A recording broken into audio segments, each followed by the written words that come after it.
Rocket technology has advanced rapidly over the last 60 years, and in that time, it is estimated that over 35,000 rockets have been sent to space. But with such rapid innovation, you're bound to have some accidents. Space organizations spend years making sure everything is correct.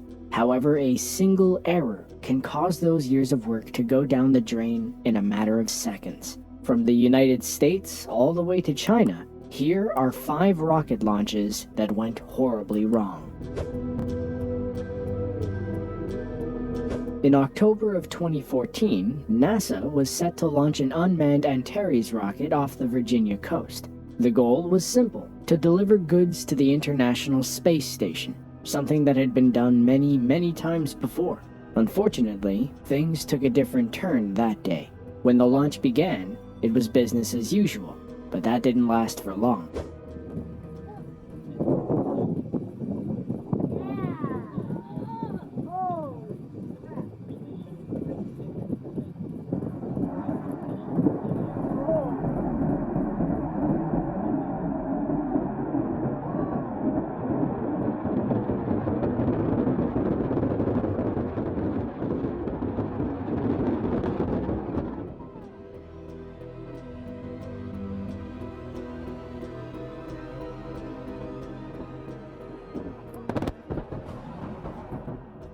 An investigation into why the rocket failed soon followed. A year later, a report came out detailing how there was an explosion within the rocket's liquid oxygen turbopump in one of the 2 AJ-26 engines.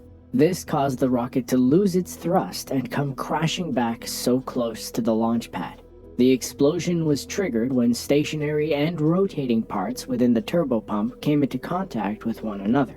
The excessive amount of friction that was generated led to the ensuing fire. However, the report could not figure out what caused the issue in the turbopump in the first place. Investigators narrowed it down to 3 potential issues, or perhaps some kind of combination of the 3.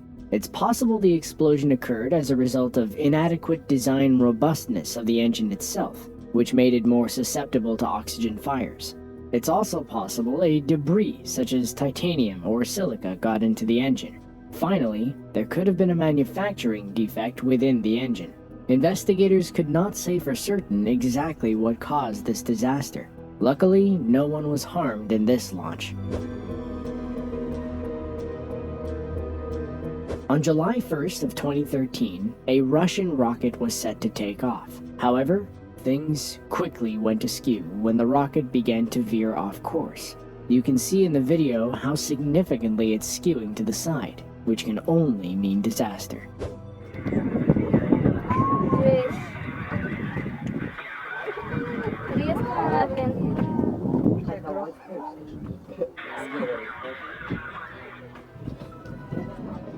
It didn't take long for the rocket to begin breaking apart before falling back to Earth and exploding.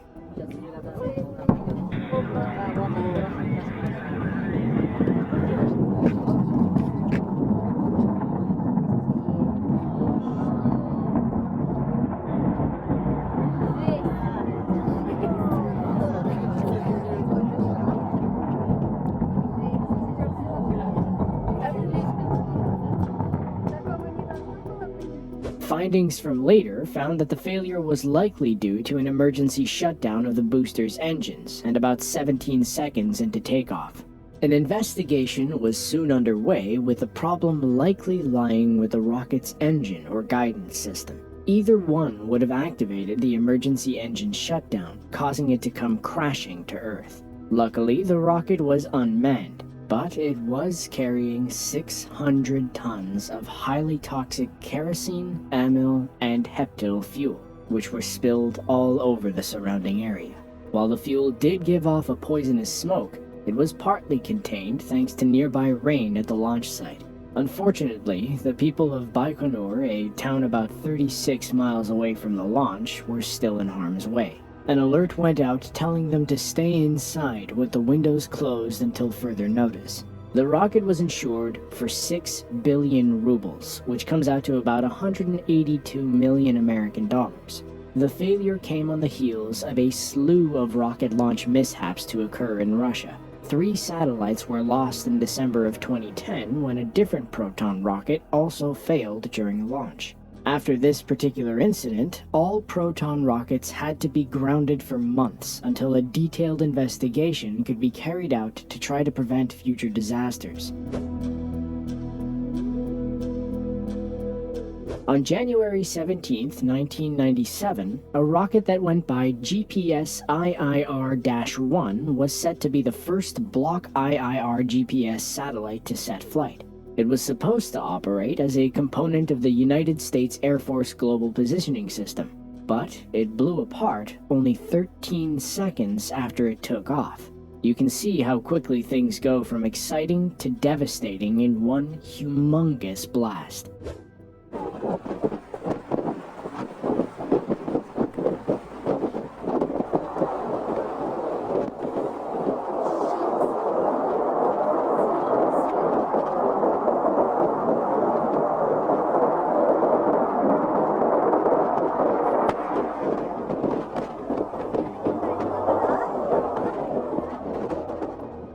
The rocket took off from Cape Canaveral. It was found that the rocket's flight termination system was activated via its onboard computer.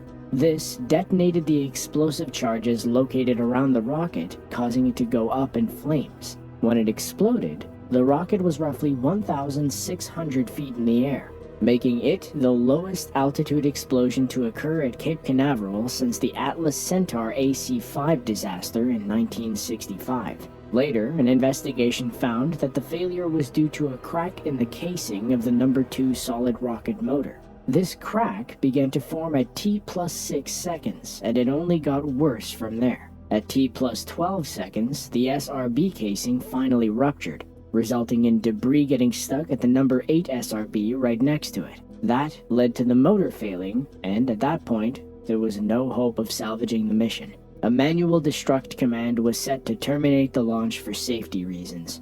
Residents of the surrounding area were advised to stay inside and keep their windows closed because vapors from the rocket could be toxic or irritating. The impact was still felt in the nearby town. Some damage to store windows were reported as much as 10 miles away from the launch site, but buildings can be repaired. Luckily, nobody was killed from this incident.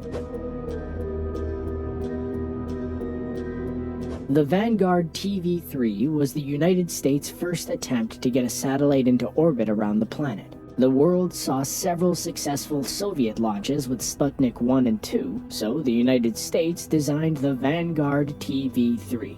This was a small satellite made to test the launch abilities of the 3-stage Vanguard and study the effects of the Earth's orbit on the vessel. It was also meant to obtain geodetic measurements through the orbit's analysis. The key words in that last sentence are meant to.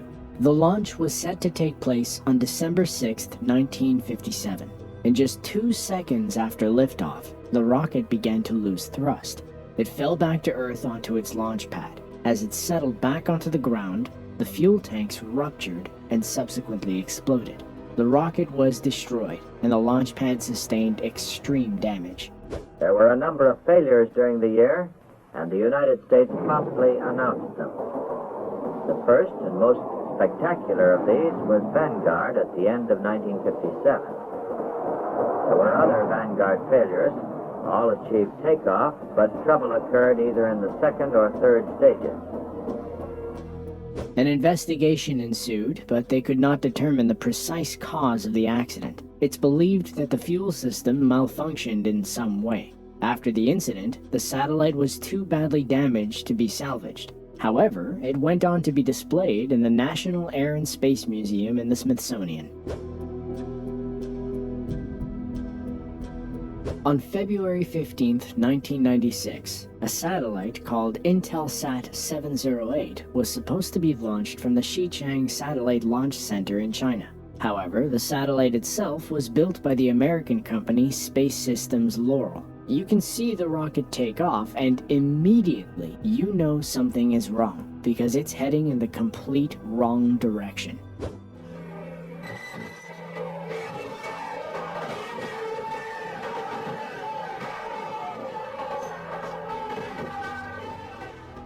Later in the video, you see the rocket transforming into a fireball before crashing back to the ground.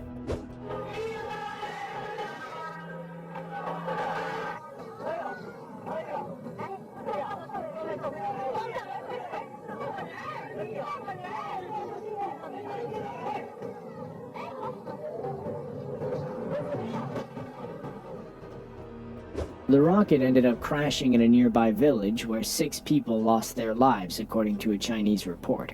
However, estimates that came out of America suggest that the number could be much higher. A video crew later went to the village where many buildings were completely destroyed. An investigation took place afterward, which determined that there was a failure within the rocket's guidance system. The investigation forced the Long March rock program to greatly improve its reliability. The program did not experience another failure until 2011. However, the parties involved with the disaster did not get out of it unscathed. The investigation led to a huge political controversy in the United States. The US government conducted its own investigation, which found that information from the report had been given illegally to China. Space Systems Laurel had to pay $20 million to settle charges of violating export controls. Rocket launches are necessary to support our modern way of living. However, all the time and money put into them can't always ensure they'll go off without a hitch. All space organizations can do is learn from these mistakes and try to make sure future disasters don't have a chance to happen. Be sure to click the link on screen to check out 5 ship launches that went horribly wrong. As always, thanks for watching, and we'll see you in the next one.